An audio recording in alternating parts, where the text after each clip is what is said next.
Hey guys, my name is Miss Michaela, and today's video is going to be curated a little bit for our older club members, those who are in the beginning and late stages of kind of preparing and thinking about what life looks like after college.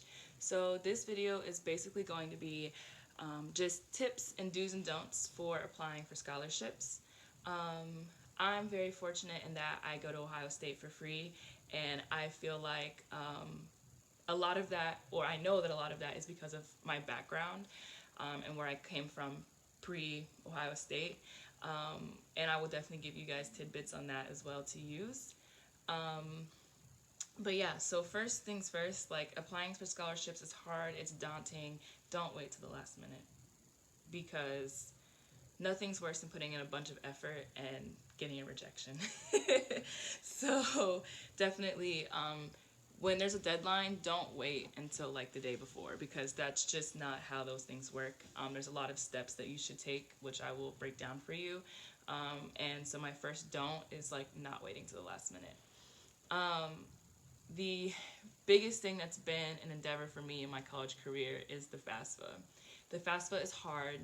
It is daunting. It's ridiculous.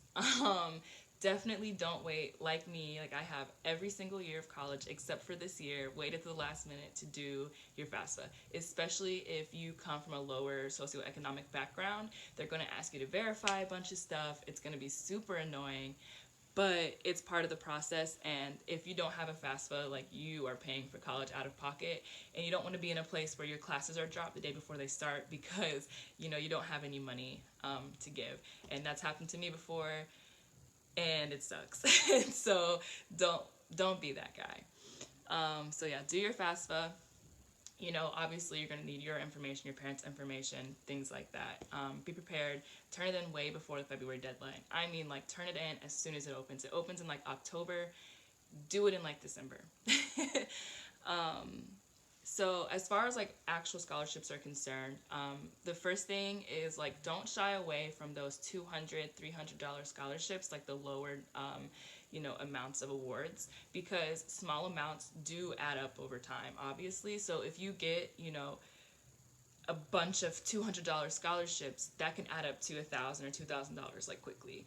So definitely don't just go straight for the $20,000 scholarship. Like, try to apply to those smaller ones as well because money adds up.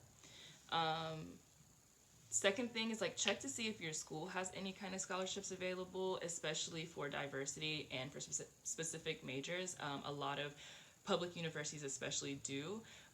And for me, as far as going to Ohio State for basically free, one of the biggest things for me that has been beneficial that Ohio State does is if you receive a Pell Grant, they have a new program where you will receive presidential grants that will cover any of your tuition that's not covered by Pell Grants.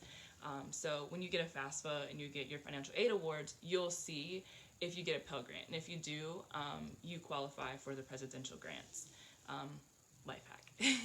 And then also anything you're a part of, like the Boys and Girls Club, some of them do have scholarships as well. So just ask people who are in charge of any kind of extracurricular activities you do if they have scholarships as well, because sometimes those are a little bit easier than outside scholarships are.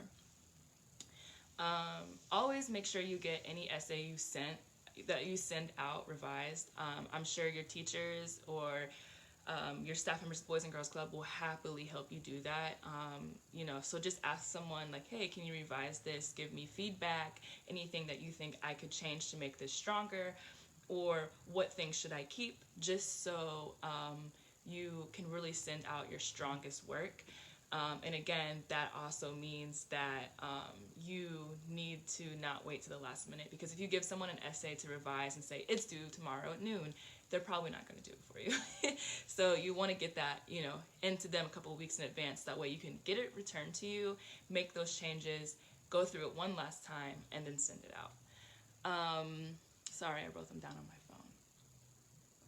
Choose super strong recommendations. If your scholarship asks recommendations, which they likely will, choose people that are really strong. And when I say strong, I mean people who know you very well and who also are accredited. So if you know someone if you have a teacher in high school who, is like a doctor, which does happen in high school sometimes, and you have a relationship with that teacher, ask them, because just their title, holds more weight than a regular person, which sucks to say, but like, I'm gonna be honest and tell you things that I wish people would have been honest and told me as well. Um,